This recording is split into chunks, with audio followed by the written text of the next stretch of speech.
Juan 3:30. Siya ay dapat na mataas, ngunit ako ay dapat mababa.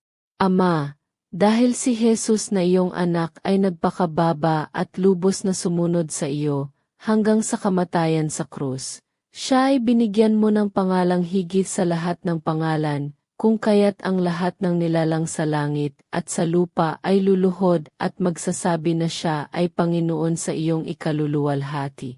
Gawin mo na kami ay mamuhay na may mababang loob at sumunod sa iyo ng lubos upang kami ang mababa at tanging si Jesus ang mataas at ikaw ang maluwalhati. Amen.